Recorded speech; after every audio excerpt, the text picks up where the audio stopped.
Une politique pour prévenir et contrer les violences à caractère sexuel. Ben là, en même temps, c'est pas un secret. Il va bien falloir que les gens finissent par savoir c'est quoi.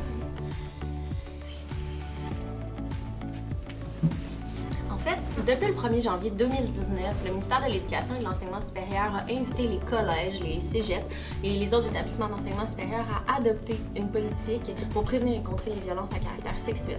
Ouais. Puis chacune de ces politiques-là s'inscrit dans le cadre de la loi P22 qui vise principalement à prévenir, mais aussi combattre les violences à caractère sexuel. Fait qu'elle participe principalement à développer des milieux sécuritaires où étudier ou même y travailler. Vous vous demandez peut-être pourquoi elles sont apparues, ces politiques. Évidemment, ça date pas d'hier que les violences à caractère sexuel existent.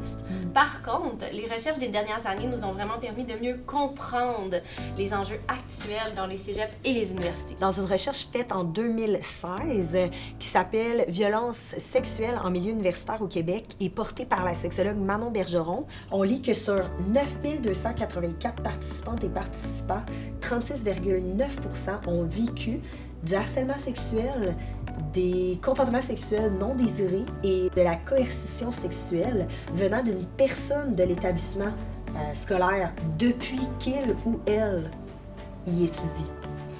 36,9%? Oui. Tu veux dire à peu près comme 3430 personnes? Oui, c'est à peu près ça. Dans une seule étude? Dans cette étude, en fait, et dans bien d'autres, ben, ce qu'on comprend, c'est la pertinence d'avoir des politiques dans nos établissements scolaires. C'est vraiment un vent de changement qui vient prôner l'égalité et le respect entre toutes et tous. Totalement.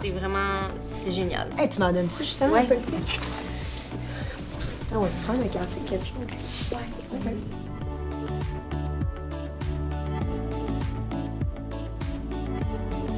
Le projet de loi numéro 151 prévoit la mise en œuvre de moyens de prévention, de sensibilisation, de responsabilisation, d'accompagnement et d'aide aux personnes.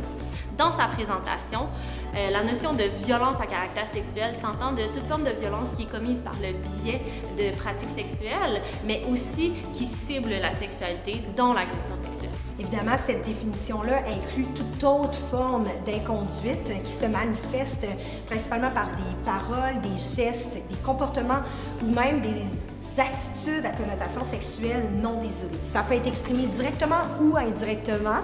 Ça inclut le cyberespace. J'imagine qu'il ne vous reste plus qu'à prendre connaissance de votre nouvelle politique dans vos établissements scolaires.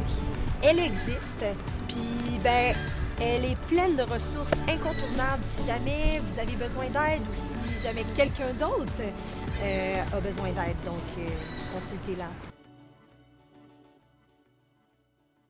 Hey, je me demande ce que les cégepiennes et cégepiens savent de leur politique, puis aussi des violences à caractère sexuel. C'est vraiment une bonne question. Je pense que ça demande une investigation. D'après moi, il y a des jeunes ici. Ah, il y a des jeunes. Tu penses qu'ils doivent vouloir, hein? Salut tout le monde! Hey, excusez de vous déranger, je suis sexologue. On fait un vox pop pour parler de la nouvelle politique pour contrer les violences à caractère sexuel. En tout cas, c'est ça pour dire, serez-vous prête à répondre à nos questions? Qu'est-ce que c'est une violence à caractère sexuel selon toi? Dire quelque chose de violent sexuellement. Fait que, mettons, traiter quelqu'un de pute ou de cunt ou whatever comme ça, là, qui a rapport avec le sexe, ou ça peut être directement relié à une agression sexuelle. Moi, en fait, j'y inclurais, j'imagine, les violences de type psychologique. Donc, tout ce qui est harcèlement au niveau sexuel, de demander que ce soit des actions qui sont non désirées, de pousser lorsque c'est non. J'imagine aussi, si on y va au terme littéral, qu'il y aurait sûrement la violence physique à caractère sexuel. On parle, j'imagine, des attouchements non désirés, du viol. Qu'est-ce qui serait le plus aidant pour les étudiantes, les étudiants qui souhaiteraient signaler une situation de violence à caractère sexuel? Personnellement, je pense que ça partirait peut-être surtout de la communauté à l'intérieur de l'école. Je pense que c'est une question d'attitude surtout par rapport à la question. Mais c'est sûr que c'est plus confidentiel qu'autre chose. Donc, ça se ferait avec la direction, des affaires un peu plus officielles. C'est sûr que si on a vécu la violence sexuelle, c'est grave, il faut aller en parler. Puis je pense que l'éducation, c'est un bon point. Puis aussi l'accès. Je pense qu'on ne connaît pas assez c'est quoi les ressources qu'on a ici au cégep. Puis ça ferait du bien de savoir on fait quoi dans ces cas-là. Qu'est-ce qu'une relation d'autorité? Pour moi, une relation d'autorité, ce serait une relation où une personne aurait une sorte de pouvoir sur l'autre, aurait une influence, quelque chose sur lequel il pourrait utiliser pour forcer l'autre ou plutôt suggérer à l'autre fortement de faire certaines actions qui lui tentent pas nécessairement. C'est quoi le harcèlement sexuel, selon vous? Moi, je trouve que dans notre génération, le harcèlement sexuel se passe souvent sur les réseaux sociaux. Dans le fond, une fille, tu lui dis t'es belle, elle te dit merci, ou tu la textes plusieurs fois, elle te répond pas, de toute façon t'es laide. Comme dans un bar, à un moment donné, quand on grind, là, le gars qui grind, c'est une agression sexuelle aussi? C'est une très bonne question que tu poses. En fait, grinder, c'est pas une problématique en soi. Toucher les fesses, c'est pas une problématique en soi. C'est quand c'est non désiré, comme tu l'as spécifié tout à l'heure. Qu'est-ce que c'est le consentement sexuel? Je pense que c'est lors d'une relation, d'un acte sexuel, que la personne dise oui. D'après moi, le consentement sexuel, c'est quand que deux personnes sont consentantes d'avoir une relation ou sinon des préliminaires.